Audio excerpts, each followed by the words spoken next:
क्या हाल है बालकों के? चलो पढ़ते हैं chemistry. Okay lecture number 8 GOC strong your basics. देखो यार, अभी तक हम इस सीरीज में कितना कर चुके हैं। पहले थोड़ी सी समरी टाइम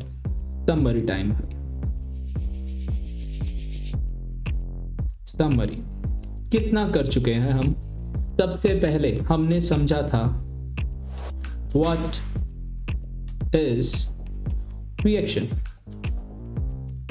जिसमें था अपना सबस्ट्रेट,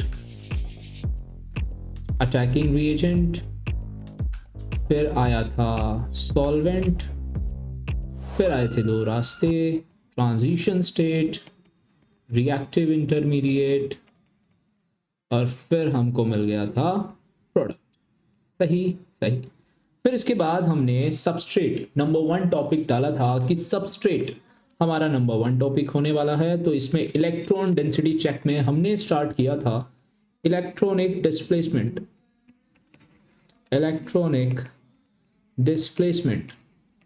और इलेक्ट्रॉनिक डिस्प्लेसमेंट के बाद हमने फर्स्ट इलेक्ट्रॉनिक डिस्प्लेसमेंट समझा इंडक्टिव, जो कि एक परमानेंट इफेक्ट होता है जो कि सबस्ट्रेट पे अप्लाई होता है, जिसको अटैकिंग रिएजेंट का प्रेजेंस हो या एब्सेंस हो उससे फर्क नहीं पड़ता। क्या बात सही है? इंडक्टिव इफेक्ट हमने सीखा। उसके बाद हमने सीखा टाइप्स ऑफ इंडक्टिव। टाइप्स में आ गए थे +I एंड -I। +I का मतलब है कि यहाँ पर इलेक्ट्रॉन डोनेटिंग ग्रुप लगे हैं, -I का मतलब है इलेक्ट्रॉन विड्रॉइंग ग्रुप लगे हैं। इन दोनों के हमने किए थे ऑर्डर कि किस में स्ट्रॉन्ग +I होता है, किस में स्ट्रॉन्ग -I होता है, ऐसे ऑर्डर हम कर चुके हैं। इसके बाद हमने स्टार्ट कर दिया था रेजोनेंस। नहीं, इसके क्वेश्चंस भी तो किए थे हमने इनके, फिर हमने एप्लीकेशन पार्ट भी किया था भाई। एप्लीकेशन पार्ट में हमने बहुत सारे सवाल लिए थे, और जब मैंने रिंग्स वाले एग्जांपल भी दिए थे कि जितनी छोटी उतनी खोटी। बात सही। फिर हमने रेजोनेंस स्टार्ट कर दिया था। रेजोनेंस की ऑब्जर्वेशंस हमने कर दी थी। एक थी फिजिकल ऑब्जर्वेशन, एक थी केमिकल ऑब्जर्वेशन, और वहां से हमें समझ में आया था कि रेजोनेंस है जो, उसकी जरूरत हमें क्यों पड़ती है। जब एक स्ट्रक्चर से सारी फिजिकल या केमिकल प्रॉपर्टी हम ना समझ सके तो एक से ज्यादा स्ट्रक्चर स्ट्रो करने की नीड आ जाती है, जिस प्रोसेस को हम रेजोनेंस बोलते हैं। और ये जो डिफरेंट स्ट्रक्चर्स आती है इनको हम हाइपोथेटिकल स्ट्रक्चर, कॉनिकल स्ट्रक्चर या रेजोनेटिंग स्ट्रक्चर बोलते हैं। क्या बात सही है? इतना हम कर चुके हैं, और आज की क्लास में हम स्टार्ट करने वाले हैं टाइप्स ऑफ रेजोनेंस। हम स्टार्ट करने वाले हैं टाइप्स ऑफ रेजोनेंस। क्या बात सही। देखो भाई, टाइप्स में 2 टाइप्स हम डिस्कस करने वाले हैं। हम रेजोनेंस डिस्कस करते हैं ज्यादातर रिंग कंपाउंड में, तो इधर भी मैंने रिंग कंपाउंड, दोनों साइड मैंने रिंग कंपाउंड ले लिए हैं। देखो, फर्स्ट कंपाउंड पे मैंने लगाया कोई एटम, और उस एटम के पास आ जाए अगर कोई लोन पेयर। सेकंड में लगाया मैंने कोई एटम जिसके पास आ जाए पाई बॉन्ड। क्या बात सही है? यहां पे एक पॉइंट है कि जो इलेक्ट्रोनेगेटिविटी है बी की ज्यादा होगी ए से, हमेशा ही। ठीक है, यहां पे इलेक्ट्रॉन डेंसिटी कुछ मूव कर जाएगी इस तरीके से, क्योंकि मोर इलेक्ट्रोनेगेटिव अगर बी है तो इस पे नेगेटिव चार्ज आएगा, रेजोनेंस एंड होगी। हमने ये सीख चुके हैं लास्ट के लेक्चर्स। अगर अभी तक आपने नहीं देखे हैं तो आई बटन में आपको लिंक मिल जाएगा। ये जितनी भी चीजें हमने सीखी है यहाँ पे, ये लास्ट लेक्चर्स में हो चुकी है बिल्कुल डिटेल में, ब्रिक बाय ब्रिक। अगर अभी तक नहीं देखी तो लास्ट लेक्चर्स पहले देख के आओ, उसके बाद ही ये लेक्चर आपको समझ में आ रहा होगा। क्या बात सही?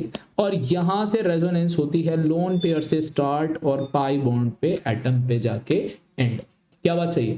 तो यहां पे हमारी रिंग पे इलेक्ट्रॉन डेंसिटी इंक्रीज हो गई है। हम लिख सकते हैं electron density on ring increases, और यहां से तो इलेक्ट्रॉन डेंसिटी विड्रॉ हो गई है रिंग से। तो यहाँ पे हम लिख सकते हैं electron density on ring decreases. अगर इलेक्ट्रॉन डेंसिटी रिंग पे इंक्रीज कर जाए उस इफेक्ट को हम बोलते हैं, हम लिखेंगे ए शोज प्लस आर, क्योंकि उसने रेजोनेंस के थ्रू, इस ए एटम ने रेजोनेंस के थ्रू इलेक्ट्रॉन डेंसिटी रिंग पर इंक्रीज कर दी है, इसलिए हम इसको प्लस आर बोल रहे हैं। आपको पता है प्लस आता है जहां भी, वहां पे हम बोल देते हैं ये इलेक्ट्रॉन डोनेटिंग ग्रुप की तरह एक्ट कर रहा होगा, ये इलेक्ट्रॉन डोनेटिंग ग्रुप की तरह एक्ट कर रहा होगा। क्या बात सही है? सही है। यहां पर हम लिख सकते हैं जो ए बी ग्रुप था उसने क्या शो किया। देखो भाई यहां पे सर आपने ए क्यों नहीं लिखा, क्योंकि बेंजीन से अलग ये पूरा ग्रुप है, तो हमको ये पूरा ग्रुप ही लिखना पड़ेगा। Shows minus are effect. तो यहाँ पे 2 टाइप्स होने वाली है, फर्स्ट तो रहेगी प्लस आर, सेकंड रहेगी माइनस आर। तो सबसे पहले मैं कुछ एग्जांपल्स लिख रहा हूं, अगर आप समझ गए हो, जिसके पास लोन पेयर आएगा वो तो शो करेगा प्लस आर, और जिसके पास पाई बॉन्ड आ जाएगा विद मोर इलेक्ट्रोनेगेटिव, बी यहाँ पे मोर इलेक्ट्रोनेगेटिव है, वो शो करेगा माइनस आर। तो करते हैं एप्लीकेशन पार्ट क्वेश्चन।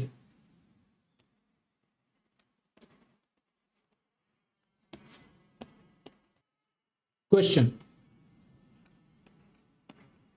यहां पे लिखा मैंने बेंजीन, बेंजीन को इस तरीके से भी मैं ड्रॉ कर सकता हूं, क्योंकि अभी आपको रेजोनेंस ड्रॉ नहीं करनी, आपको सिर्फ बताना है कि प्लस आर है या माइनस आर। बात समझ में आई? बिल्कुल से। इसके बाद नेक्स्ट मैंने लिखा है CHO, इसके बाद मैं लिख रहा हूं C triple bond N,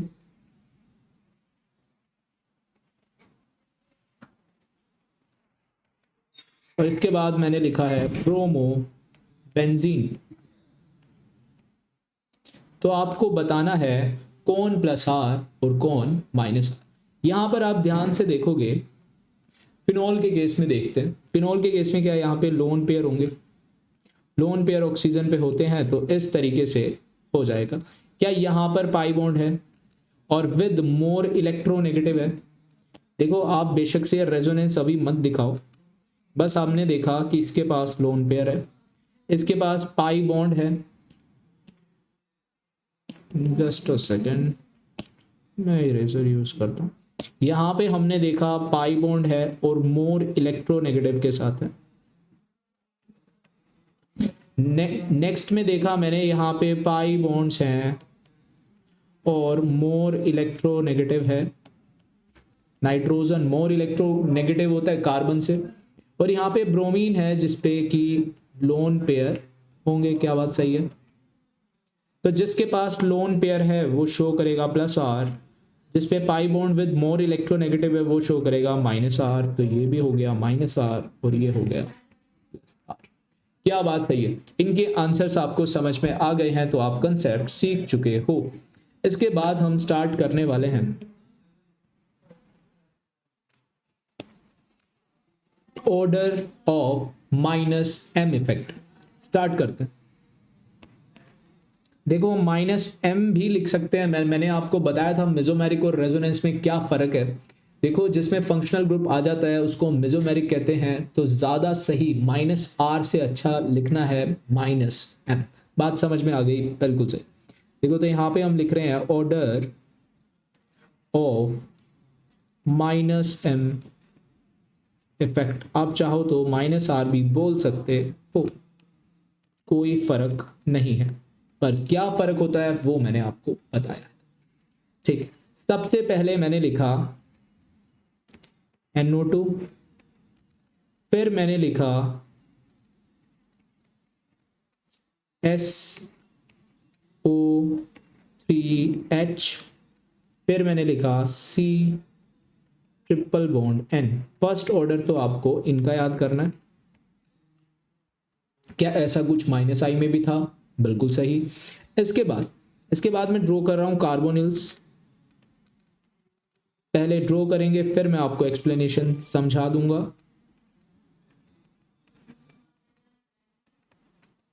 COCH3, फिर आ गया है C डबल बॉन्ड OH, फिर आ गया है C डबल बॉन्ड OR, और लास्ट में आ जाएगा C डबल बॉन्ड NH2 जो कि होता है अपना अमाइड।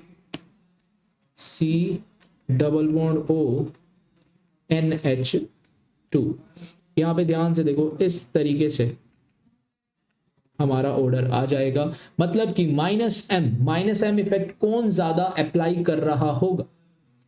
जो इलेक्ट्रॉन डेंसिटी ज्यादा तेजी से विड्रॉ कर रहा होगा, मतलब माइनस एम इफेक्ट। इतनी बात तो क्या हमें समझ में आती है, minus M effect electron withdrawing group की बात हो रही है। मतलब जो ज्यादा तेजी से इलेक्ट्रॉन विड्रॉ कर लेगा वो माइनस एम इफेक्ट ज्यादा शो कर रहा होगा। बहुत सिंपल सी बात है। तो क्या किसी कंपाउंड के पास अगर इलेक्ट्रॉन डोनेटिंग ग्रुप्स लगे, किसी मॉलिक्यूल के पास जो भी ग्रुप लगा है उसके पास अगर इलेक्ट्रॉन डोनेटिंग ग्रुप लगे हैं, जैसे कि फर्स्ट में तो हाइड्रोजन है, हाइड्रोजन के लिए मैं लिख सकता हूं नो इफेक्ट,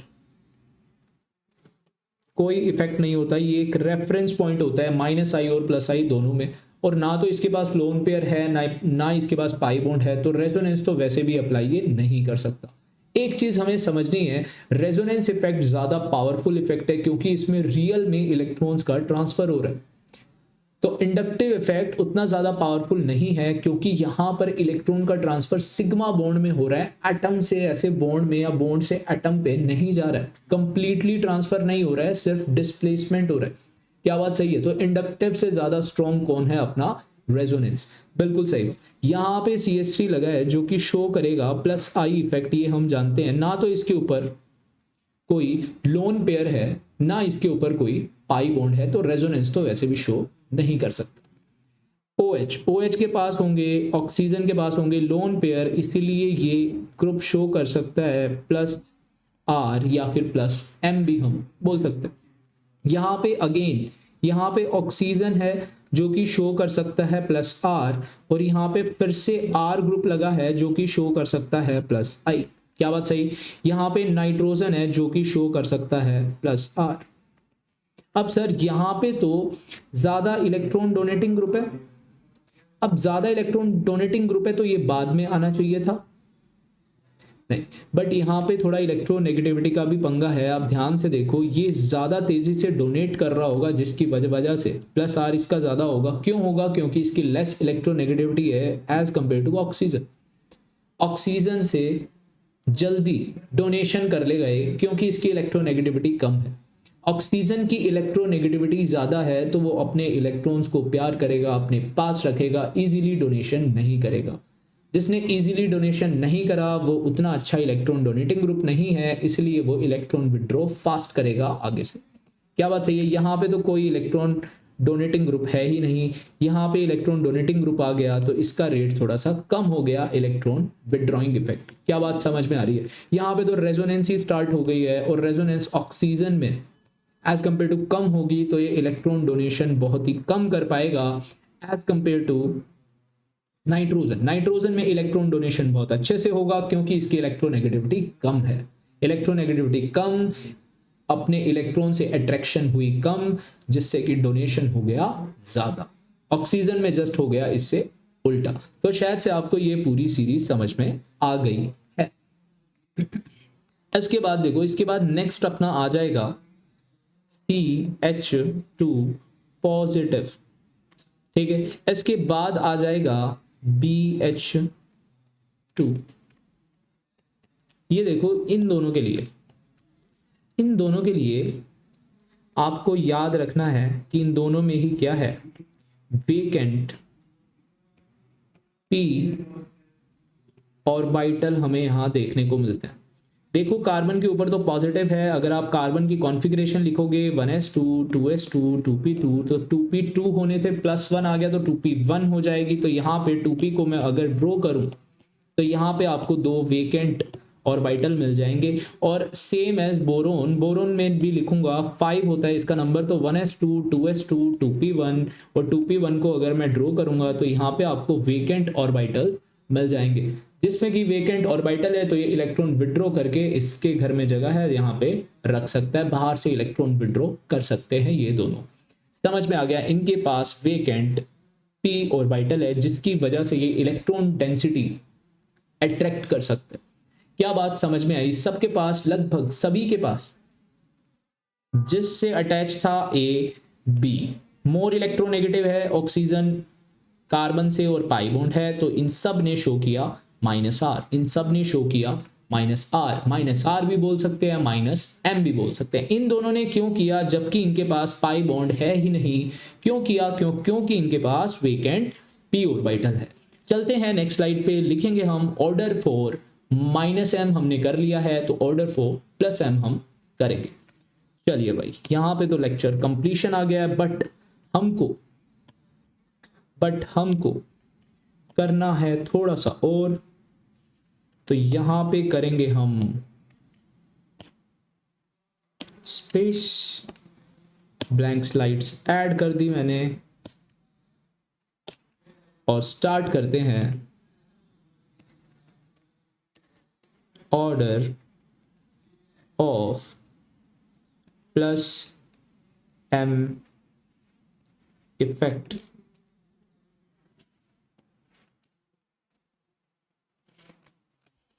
स्टार्ट करते +M में सबसे पहले आ रहा है हमारा ऑक्सीजन नेगेटिव, फिर आ रहा है NH2, उसके बाद आ रहा है NHR, उसके बाद आ रहा है NR2, उसके बाद आ रहा है OH, फिर आया OR, फिर आता है NHCOR, फिर आता है ऑक्सीजन COR, फिर आता है फ्लोरीन, फिर आता है क्लोरीन, फिर आता है ब्रोमीन, फिर आता है आयोडीन। क्या बात सही है? ये हमने ऑर्डर कुछ लिख दिया जी +M का। देखो समझना स्टार्ट करते हैं, +M की बात कर रहे हैं तो जरूर ही ये सभी इलेक्ट्रॉन डोनेटिंग ग्रुप्स हैं। देखो प्लस लगा है तो ये इलेक्ट्रॉन डोनेट कर रहा होगा, इलेक्ट्रॉन डोनेटिंग ग्रुप्स आएंगे यहाँ पे। क्या बात सही है? सही है, इलेक्ट्रॉन डोनेटिंग ग्रुप आएंगे। इलेक्ट्रॉन डोनेट कौन करेगा सबसे फास्ट? देखो ये सब लोग तो न्यूट्रल है, न्यूट्रल से पहले चार्ज जिसके ऊपर नेगेटिव चार्ज है, क्या वो डोनेशन करना चाहेगा, इलेक्ट्रॉन्स को कम करना चाहेगा जिससे कि वो न्यूट्रलाइजेशन की तरफ शिफ्ट हो सके? क्या बात सही है? बिल्कुल सही है। तो ऑक्सीजन नेगेटिव तो भाई सबसे पहले इसलिए आ गया क्योंकि ये चार्ज है।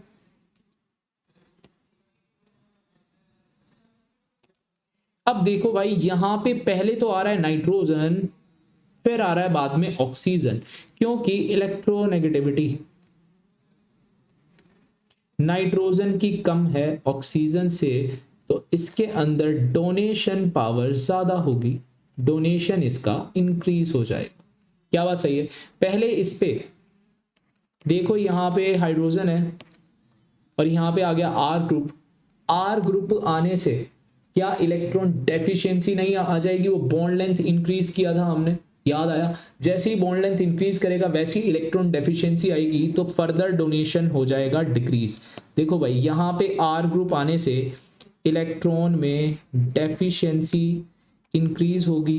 क्यों इंक्रीज होगी? क्योंकि बॉन्ड लेंथ वाला कंसेप्ट आएगा, बॉन्ड लेंथ इंक्रीज हुई थी। वैसे तो आर ग्रुप देता है +R +I, बट इलेक्ट्रॉन्स दूर जाते हुए दिखेंगे क्योंकि इलेक्ट्रॉन डेंसिटी हमारी दूर जा रही होगी, बॉन्ड हो रहा है स्ट्रेच। ये हमने कंसेप्ट किया हुआ है भाई, ठीक है? तो यहाँ पे इलेक्ट्रॉन डेफिशिएंसी इंक्रीज हो जाएगी तो फर्दर डोनेशन डिक्रीज हो जाएगा आर ग्रुप के आने से। क्या बात सही है? बिल्कुल सही है। तो इसके बाद देखो 2R ग्रुप आ गए तो वैसे ही कम हो गया डोनेशन। क्या बात सही? ऑक्सीजन आई, फिर आर ग्रुप बिल्कुल सेम आया, बॉन्ड लेंथ वाला कंसेप्ट H और R में। फिर आ गया देखो, फिर से नाइट्रोजन आ गया। सर यहाँ पे भी तो नाइट्रोजन था। देखो यहाँ पे नाइट्रोजन इस तरीके से लोन पेयर डोनेट तो कर सकता है, ये वाला डोनेशन हमको चाहिए, लेकिन एक डोनेशन जो है इसमें हो रहा है पहले से। यहाँ पे देखो लोन पेयर आ गया, सिग्मा आ गया, फिर पाई आ गया। क्या ये कॉन्जुगेटेड सिस्टम है? तो कॉन्जुगेटेड सिस्टम है तो यहाँ पे रेजोनेंस हो ही रहा होगा, परमानेंट इफेक्ट है, हम कुछ नहीं कर सकते। तो क्या ये रेजोनेंस करने में ये लोन पेयर बिजी है तो फर्दर डोनेशन क्या डिक्रीज हो जाएगा? ऐसे सिस्टम को कहते हैं हम क्रॉस कॉन्जुगेशन। तो क्रॉस कॉन्जुगेशन के केस में हमारा डोनेशन जो है डिक्रीज हो जाता है। तो फिर भी अगर क्रॉस कॉन्जुगेशन यहाँ पे ऑक्सीजन के साथ भी है, यहाँ पे फिर इलेक्ट्रोनेगेटिविटी वाला कंसेप्ट आ जाएगा कि यहाँ पे नाइट्रोजन की कम इलेक्ट्रोनेगेटिविटी है तो डोनेशन ज़्यादा होगा, जबकि यहाँ पे क्रॉस कॉन्जुगेशन कंसेप्ट दोनों में सेम है, बट नाइट्रोजन फिर भी ज़्यादा डोनेशन कर रहा है। क्यों? क्योंकि इलेक्ट्रोनेगेटिविटी वाला कंसेप्ट। बात सही है। यहाँ पे भी आप देख सकते हो फ्लोरीन है, फ्लोरीन का डोनेशन सबसे ज़्यादा है। वाई? इसको हम होल्ड पे रखेंगे, आगे जाके मैं एक सवाल कराऊंगा इस पे, आगे जाके हम इस पे क्वेश्चन करेंगे आगे जाके, ठीक है? आपको वहां पे ये समझ आ जाएगा, ठीक है? तो इनका ऑर्डर आपको वहां पे समझ आ जाएगा। आप समझ रहे हो कि सर फ्लोरीन ज्यादा अच्छे से डोनेशन कर रहा है इस ऑर्डर के अकॉर्डिंग, जबकि इसकी मोर इलेक्ट्रोनेगेटिविटी है। तो यहाँ पे हमारा कंसेप्ट कहीं ना कहीं हमको गलत प्रूव कर रहा है, बट ऐसा नहीं है। हर एक क्वेश्चन के पीछे एक ही रीजन नहीं होता, हर क्वेश्चन के पीछे उसका अपना रीजन होता है। जो कंसेप्ट वहां पे सही में यूज हुआ, जिससे आंसर सही आएगा, तो उस पल का इंतजार करो, आने वाला है वो पल। चलते हैं इसके बाद नेक्स्ट स्लाइड पे। देखो अभी तक हमने +m का ऑर्डर भी कर लिया है और हमने -m का ऑर्डर भी कर लिया है। आपको कुछ भी याद करने की जरूरत नहीं है, आपको सिर्फ वो पॉइंट्स ध्यान में रखने हैं जो मैं आपको समझा रहा हूं यहां पर। क्या बात सही है? तो कभी भी आपको याद करने की जरूरत होगी नहीं, जो भी सवाल आएगा वहां पे आप ये सब यूज करके इजीली कर सकते हो भाई, कोई ज्यादा बड़ी बात नहीं होगी। इसके बाद हम दोनों को कंपैरेटिव इफेक्ट करने वाले हैं, इसका कंपैरेटिव स्टडी कर देंगे इन दोनों को एक साथ। ध्यान से देखना, नेक्स्ट हेडिंग डालो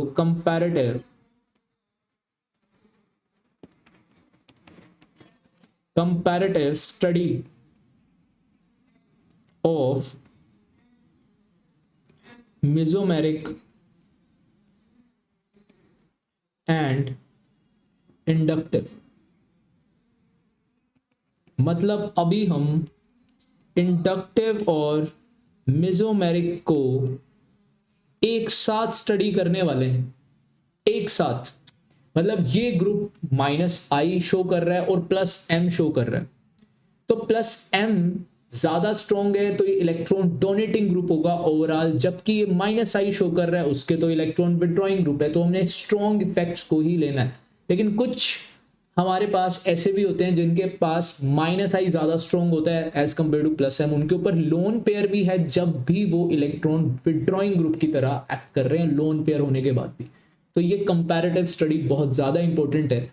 तो स्टार्ट करते हैं। देखो भाई, ऐसा हो सकता है कोई ग्रुप है, वो शो कर रहा है +m, या वो ग्रुप शो करेगा -m। अगर वो -m शो करता है तो वो -I भी शो कर रहा होगा।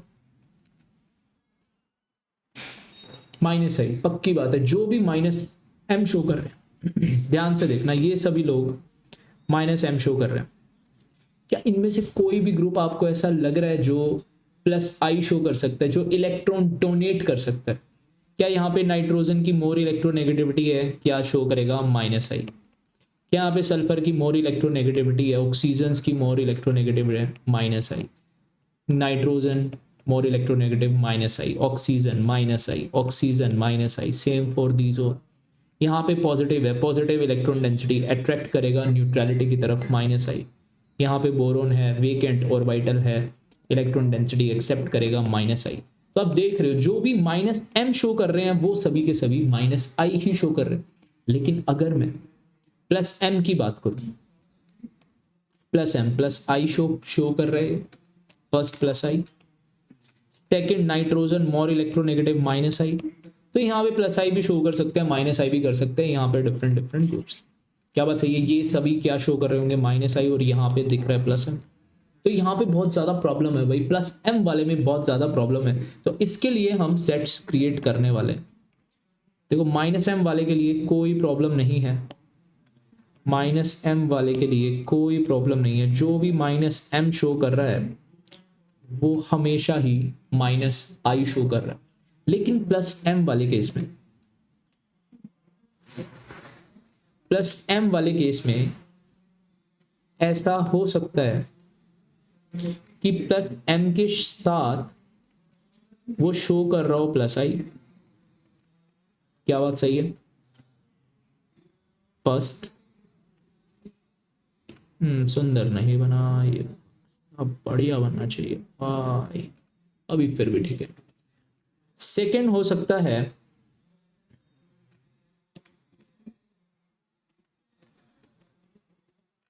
जो प्लस एम शो कर रहा है वो माइनस आई शो करे,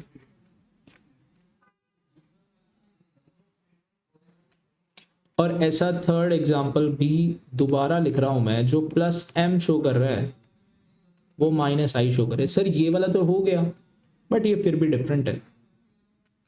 देखो ऐसा है कि दोनों ही प्लस प्लस वाले हैं, तो ओवरऑल जो ग्रुप होगा, ओवरऑल जो ग्रुप होगा वो इलेक्ट्रॉन डोनेटिंग ग्रुप होगा। क्या बात सही है? इलेक्ट्रॉन डोनेटिंग ग्रुप होगा। और यहां पर अपना प्लस एम का इफेक्ट ज्यादा होगा, तो ये भी इलेक्ट्रॉन डोनेटिंग ग्रुप होगा। बट यहां पर माइनस आई का इफेक्ट अगर ज्यादा हो गया, देखो एक में तो हमने प्लस एम के इफेक्ट को ज्यादा ले लिया भाई, कंसिडर किया, और इसमें हमने माइनस आई के इफेक्ट को अगर ज्यादा कंसिडर करेंगे तो माइनस वाला ज्यादा हो गया, मतलब कि ये इलेक्ट्रॉन विदड्रॉइंग ग्रुप हो गया। और इसमें तो दोनों ही माइनस माइनस वाले हैं, तो इसके अंदर तो हमेशा ही इलेक्ट्रॉन विदड्रॉइंग ग्रुप हो जाएगा। क्या बात सही है? यहां पे बस एक चीज समझना, यहां पे हमने ज्यादा प्लस एम को ज्यादा माना है माइनस आई से, और यहां पे हमने माइनस आई को ज्यादा माना है प्लस एम से। अब अगर मैं आपको इनके एग्जाम्पल्स भी लिखवा दूं तो बल्ले बल्ले हो जाएगी, कोई दिक्कत की बात ही नहीं। यहां पे आ सकते हैं example, oxygen minus, NH minus, CH2 minus, etcetera. ध्यान से देखो, इन सब के ऊपर नेगेटिव चार्ज है, तो ये डोनेट करेंगे, और नेगेटिव चार्ज होने के कारण ये प्लस आई शो कर रहे होंगे, न्यूट्रल से पहले चार्ज। याद है? बिल्कुल सही। देखो इसके ऊपर प्लस एम ज्यादा है और माइनस आई कम है। ऐसे कौन से इफेक्ट हो सकते हैं? इन सब, फर्स्ट एग्जांपल को अगर मैं हाइड्रोजन खिला दूं तो OH ग्रुप लगा हो, OR ग्रुप लगा हो, NH2 ग्रुप लगा हो, NHR ग्रुप लगा हो, एटसेट्रा। समझ गए क्या? मतलब कि लोन पेयर होना चाहिए बट चार्ज नहीं, डोनेशन होगा लोन पेयर से। यहां पे डोनेशन हो रहा था चार्ज से। फर्स्ट एग्जांपल में प्लस एम हुआ था नेगेटिव चार्ज से, यहाँ पे प्लस एम हुआ है with the help of lone pair. और लोन पेयर आ गया तो कोई चार्ज नहीं है, और जिसके ऊपर लोन पेयर है वो तो इलेक्ट्रॉन नेगेटिव ही होगा। इलेक्ट्रॉन नेगेटिव है तो माइनस आई इफेक्ट अप्लाई कर देगा, बट माइनस आई इफेक्ट इतना ज्यादा स्ट्रॉन्ग नहीं होगा कि प्लस एम को बीट कर सके। इसलिए ओवरऑल इफेक्ट हमने प्लस एम लिया, जिससे कि ओवरऑल इलेक्ट्रॉन डोनेटिंग ग्रुप में चेंज हो। क्या बात सही है? इलेक्ट्रॉन डोनेटिंग ग्रुप इसकी पहचान बन गई। लेकिन नेक्स्ट है भाई, माइनस आई ज्यादा स्ट्रॉन्ग हो रहा है एज कंपेयर टू प्लस। ऐसे कौन से ग्रुप्स होते हैं? इसमें आते हैं भाई अपने हैलोजन्स, इसमें आते हैं अपने हैलोजन्स। हैलोजन्स में देखो आ सकते हैं फ्लोरो, क्लोरो, ब्रोमो, आइडो, बस खत्म। और ऐसे ग्रुप्स जो माइनस एम शो करते हैं, माइनस आई मतलब -m का मतलब है कि उनके पास क्या होगा, पाई बॉन्ड होगा।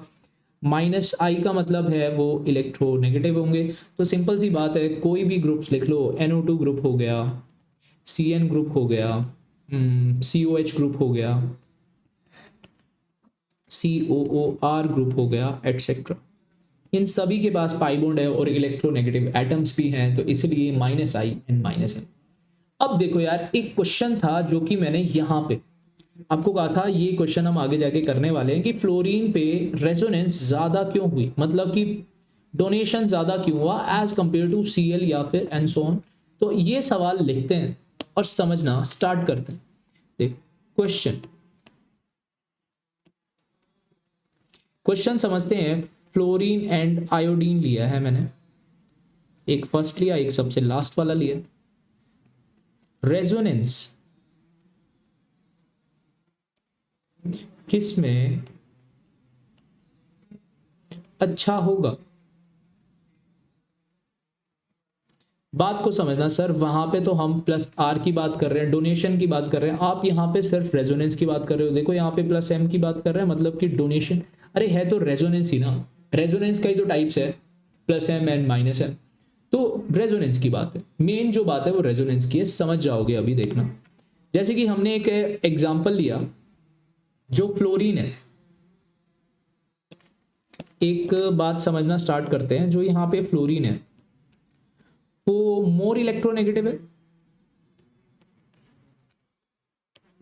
मोर इलेक्ट्रोनेगेटिव है, इसीलिए मोर -I इफेक्ट है। क्या बात सही है? इतनी बात समझ में आ गई, बिल्कुल सही है। बट क्वेश्चन में रेजोनेंस है, कॉन्जुगेशन से आंसर आएगा, कॉन्जुगेशन हो रही होगी, कॉन्जुगेशन होगी, तो हमें ओवरलैपिंग को ध्यान में रखना होगा, ओवरलैपिंग को ध्यान रखना होगा। क्या बात सही है? तो ओवरलैपिंग करने के लिए मैंने एक एग्जांपल लिया है, यहां पे तो अटैच कर दिया मैंने फ्लोरीन, फिर यहां पे अटैच कर दिया मैंने क्लोरीन। इन दोनों में कर लेते हैं फाइट। अब ध्यान से देखो, मैं ओवरलैपिंग के लिए मेरे को ऑर्बिटल चाहिए। यहाँ पे होगा कार्बन, होगा उसके पास 2p, यहाँ पे भी कार्बन 2p, यहाँ पे भी कार्बन 2p, यहाँ पे फ्लोरीन के पास भी होता है 2p, क्लोरीन के पास होता है 3p, यहाँ पे होगा 2p 2p 2p। आपको पता है 2p और 3p के बीच में जो ओवरलैपिंग होती है, बल्कि यहाँ पे सवाल में तो हमारा आयोडीन है, तो आयोडीन के पास तो होगा 5p, तो हम लिख सकते हैं 2p में तो ओवरलैपिंग हो जाएगी, गुड, और यहां पर overlapping between 2p and 5p हो जाएगी बहुत ही कम, डिक्रीज हो जाएगी, बैड ओवरलैपिंग होगी। अगर ओवरलैपिंग ही अच्छी नहीं है तो रेजोनेंस भी अच्छी नहीं होगी, क्योंकि रेजोनेंस करने के लिए हम ओवरलैपिंग ही तो कर रहे हैं, इलेक्ट्रॉन्स का ट्रांसफर कर रहे हैं, तो कहाँ जा रहे होंगे, ऑर्बिटल टू ऑर्बिटल। यहाँ पे अगर मैं 5p की बात करूं तो वो कुछ होगा ऐसा, और 2p की बात करूं ऐसा, यहां से यहां इलेक्ट्रॉन लाने में देखो यार कैसा अजीब सा लग रहा है। क्या बात सही है? बिल्कुल सही है। क्या इलेक्ट्रॉन्स आएंगे? पहले उनके पास घूमने के लिए इतना बड़ा स्पेस था, अब उनके पास इतना सा स्पेस होगा, क्या आएंगे? नहीं आएंगे। लेकिन यहाँ पर फ्लोरीन का भी ऑर्बिटल उतना सा, कार्बन का ऑर्बिटल भी उतना सा, इलेक्ट्रॉन्स आने में कोई दिक्कत नहीं लगाएंगे। तो हमारी ओवरलैपिंग अच्छी होने के कारण, ओवरलैपिंग हमारी गुड हुई, इसीलिए हम कहते हैं कि यहाँ पे मोर रेजोनेंस होगी। क्या होगी? मोर रेजोनेंस देखने को मिल रही होगी। बेशक से -M हो या +M हो, कोई भी चेक कर लो, अब तो रेजोनेंस तो इसी में अच्छी हो रही है, तो +R भी इसी में बेस्ट होगा, क्योंकि इसके पास रेजोनेंस है, तो यहाँ से यहाँ इलेक्ट्रॉन्स इजीली ट्रांसफर हो सकते हैं। क्या बात सही है? यहाँ पे हम थोड़ा सा बनाने की कोशिश कर सकते हैं जिससे कि आप समझ जाओ, यहाँ से इलेक्ट्रॉन ट्रांसफर नहीं होंगे, ऑर्बिटल्स के एनर्जी गैप बहुत ही ज्यादा है। क्या बात सही है? क्या बात सही है भाई, बोल दो बोल दो, क्या बात सही है। देखो इसके बाद एक और चीज हाईलाइट करके लिखना आप, यहां पे लिख रहा हूं मैं, एक चीज हाईलाइट करके लिखना, रेजोनेंस एंड जो इंडक्टिव है इसमें से स्ट्रॉन्ग कौन है, स्ट्रॉन्ग इफेक्ट। हम स्ट्रॉन्ग इफेक्ट करके इसकी हेडिंग लिख सकते हैं, स्ट्रॉन्ग कौन है। तो आपको ध्यान रखना है कि रेजोनेंस जनरली ज्यादा स्ट्रॉन्ग होता है एज कंपेयर टू इंडक्टिव। और ये चीज सिर्फ एक्सेप्ट किनको छोड़ना है हमें, हैलोजेंस को छोड़ना है और किसी को नहीं। हैलोजेंस के केस में इंडक्टिव ज्यादा स्ट्रॉन्ग होता है रेजोनेंस से। तो ठीक है भाई, आज की क्लास में करेंगे हम इतना ही। नेक्स्ट लेक्चर में मैं स्टार्ट करने वाला हूँ स्टेबिलिटी ऑफ रेजोनेटिंग स्ट्रक्चर्स। कहीं से भी पढ़ लेना भाई, ये सवाल नहीं हो सकता सही, लेकिन मेरे पास है एक रूल जो मैंने खुद ही बनाया है, जिस रूल का नाम मैं कल आपसे शेयर करूंगा नेक्स्ट लेक्चर में। तो अगर वीडियो से कुछ सीख पाए हो तो लाइक कर देना। आने वाले लेक्चर देखना है stability of resonating structures, 1-2 second में कर दोगे तुम, कोई भी लेवल का सवाल हो, जे एडवांस जे। अगर देखना चाहते हो वो लेक्चर तो सब्सक्राइब भी कर देना। और अगर कोई दोस्त है जो ऑर्गेनिक से डर रहा है अब तो भेज दे, शेयर कर दे उसे, तेरे को थैंक यू बोलेगा। ओके यो।